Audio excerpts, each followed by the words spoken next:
want to tell a story today. Not for attention, not for drama, because it matters. This is the story of how an investigation was opened into me after I started a YouTube channel, following my time in a Tier 1 unit. Before I go any further, I want to be crystal clear about one thing. I consulted my lawyer before making this video.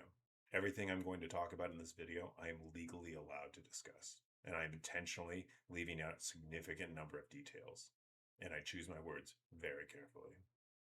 After 13 years in special operations and 8 of those in a Tier 1 unit, I made the decision to leave and become a pilot. I transitioned to aviation, going to warrant officer school and then a follow-on flight school. And I was finishing the final stretch of my career about 6 months before retirement. I decided to start a YouTube channel. That channel was never about war stories. It was about mental health, fitness, stoicism, and talking about things that people often avoid, especially in hyper-masculine communities like the military and special operations. Topics like identity, purpose, suicide, and issues related to leadership, culture, and accountability. In the beginning, almost none of my content was about the military. It focused on discipline, the gym, resilience, and navigating difficult periods of life. When I did reference my background, I was very careful. I shared a few photos from my time at 5th Group, Free Fall, and even flight school. And even when I mentioned a Tier 1 unit, I never named it. I stayed intentionally vague because I come from arguably the most secretive of all the Tier 1 units. I didn't want my channel to be about classified work or operational details. I wanted it to be about life lessons. As the channel grew, people began asking questions like, which unit are you from? Why did you leave? And why would anybody walk away from a job like that? So I made a video explaining why I left special operations and eventually a Tier 1 unit. The message was straightforward. Just because you can do something doesn't mean you should do it forever. And I still never named the unit. And only when people started guessing that I was from Delta Force, and because I didn't want to be confused for a member of a unit that wasn't actually officially a part of, did I begin to infer in the comments that I was from another Tier 1 unit. Certain careers come with trade-offs, and for many people, those trade-offs include family life, personal relationships, and mental health. My advice was not to discourage anyone from pursuing those paths, but to approach them intentionally. Do the job, learn from it, and then recognize when it's time to move on. And that video gained significant traction, hundreds of thousands of views across multiple platforms, and the channel began to grow quickly.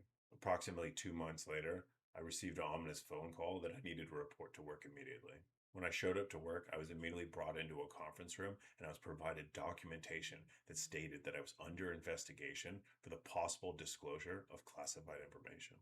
During that initial notification, I was informed that the complaint to the Army's Criminal Investigation Division had actually originated from a member of my former unit. I was surprised, but not alarmed. I knew exactly what I had said, and I knew that I had taken the proper steps to stay within publicly available information, so I wasn't worried. Even so, I was given a direct order not to post on social media during the duration of the investigation. For roughly 2 months, I went completely silent. During that time, I was informed that through unofficial channels, leadership elements of my former unit were in connection and in discussions with my current chain of command.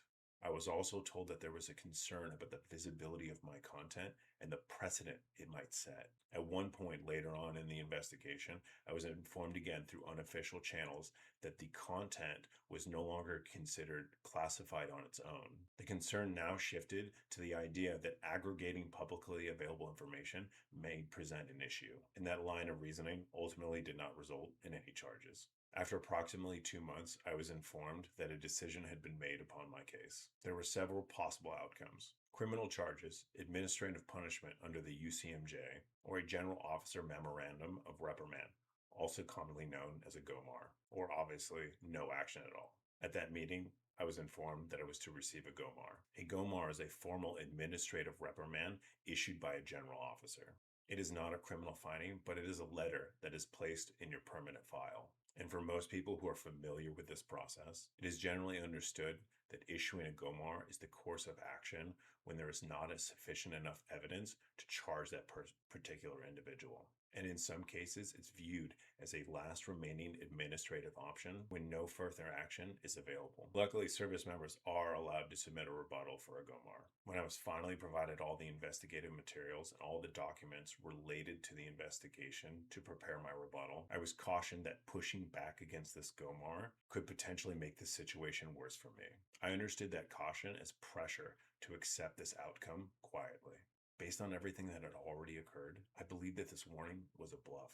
The most serious options available had already been pursued, and none of them resulted in any charges. If stronger action was available, it would have already happened. So I chose to respond with facts. So while preparing my rebuttal, I located Army official websites and public biographies that contained the same categories of information that had been cited as concerns in my case. This included the official Army biography of a senior officer who had been my unit commander while I was there at the unit, which explicitly stated in the Army biography that not only did he attend ISA selection, but he was the commander of ISA and even provided the dates in which he did so.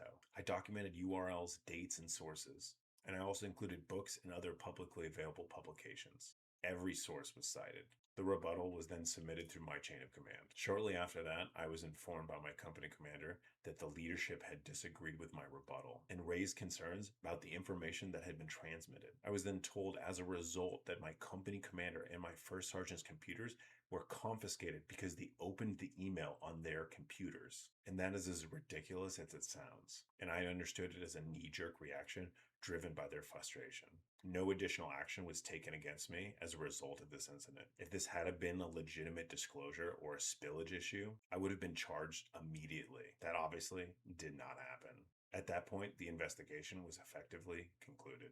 Separately from this process and prior to the investigation, I had submitted a request to extend my retirement date by 4 months due to some pending family issues. I was originally scheduled to retire November 1st, but I sought an extension to have a smoother transition through the holidays. And I was informed verbally on multiple occasions that they would be more than happy to approve my extension, because all it requires is your brigade commander's signature, which I was told he supported my extension. Approximately 1 week before my scheduled retirement date of November 1st, informed that my extension was actually not going to be granted, just 1 week before my actual retirement date. Because even after the investigation and up to that point, I was still to the understanding that my extension was going to be approved, and I was just waiting for the final confirmation. And based on the timing and how everything had already happened, I believe that this decision was made solely because it was the final administrative action that they could do to affect me. My company commander even informed me that she believed that this wasn't right and that they had failed me as an organization. Nevertheless, I retired on my original retirement date with an honorable discharge. While the timing was not ideal, the outcome was clear. My service had concluded honorably, and I transitioned out of the military. I want to be very clear why I'm telling this story. This is not about settling scores or calling out individuals. It's about highlighting what toxic leadership actually looks like. Weaponizing an organization like the Army's Criminal Investigation Division as a tool to silence, intimidate, or make an example of someone is not leadership. It is the absence of it. Marcus Aurelius once wrote, "If it is not right, do not do it. If it is not true, do not say it."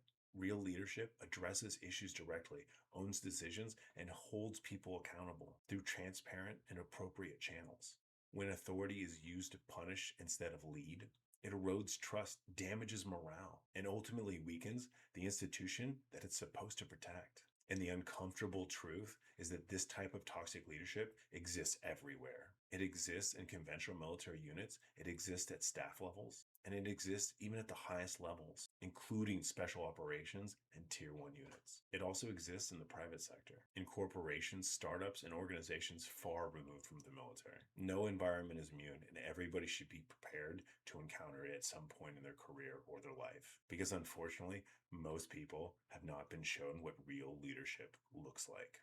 So what does good leadership actually look like? Good leadership looks like accountability with ownership. It looks like a leader who's willing to sit down face to face and say, here's the issue as I see it, and this is why it matters, and here's what I expect going forward. They do not outsource hard conversations to investigations or legal mechanisms just to avoid discomfort. Good leadership is also protecting the people within while also protecting the institution, because good leaders understand that the effectiveness of an institution is not the institution itself, it's the people within it. Strong leaders ask if something is truly a misconduct issue or if it's actually a leadership issue.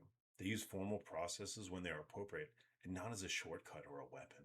They understand once you unnecessarily escalate to punitive action, you may gain compliance, but you lose trust. The best leaders build environments where people can speak honestly, challenge ideas, and raise concerns without fear because they know leadership will respond with judgment, not ego. Epictetus put it simply, it is not the events that disturb us, but our judgments about them. Even while operating at the highest levels, in some of the most demanding environments imaginable, one lesson stayed consistent.